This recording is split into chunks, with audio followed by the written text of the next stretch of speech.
how to use the elements of it. And I'll tell you, I think the key thing to understand at this point is, much like we've been doing with the book, it's a little bit like creating with Legos. And so you're going to create the pieces of your introduction, and you'll see how they move around and they sort of move, they fit in different ways. But the idea behind it is if you kind of come with the raw pieces that you'll have in your introduction, the sense of it is that you can continue to edit and evolve into something great. And it's neat, I have authors that I worked with a year ago who are now sort of sending me their books that we started with last January.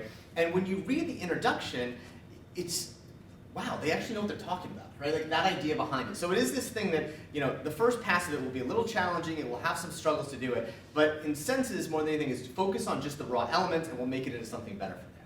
And lastly, we'll just talk a little bit about the early organization. Remember, we're sort of moving into the phase where we're going to be talking about those pieces, how you structure it, how you build it out, and really the key thing that I want you to be thinking about is how would these pieces fit together, and are there big holes that I have that I didn't maybe recognize before in that regard?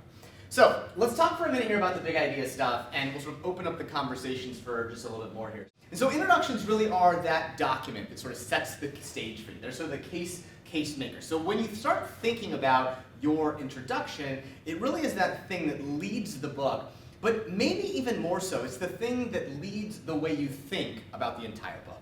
It really does help you make that argument. And so the core thing to sort of understand when you start thinking about why we're doing certain things and why we spend certain things is to understand that when you're writing a book, not everything is sort of valued the same way.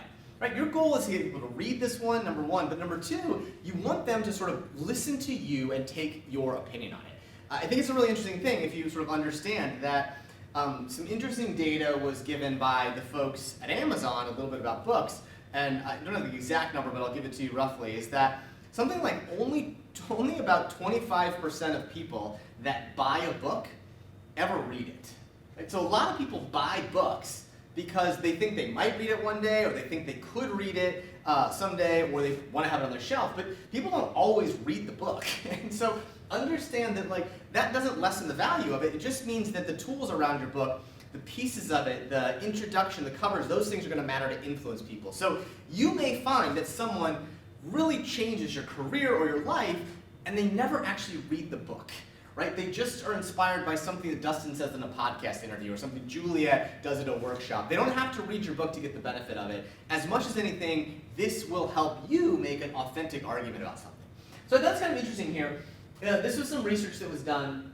They wanted to understand what did sort of consumers look at when they bought the book. What things mattered for them to actually make that decision of it. Number one was the title. So that was the first thing they cared at. Was the title compelling? Number two, the cover. Right? So cover really matters. Number three, they read the back cover or the book description if they're buying it online. Number four, they're looking for reviews, like who else says nice things about it. Number five, your bio.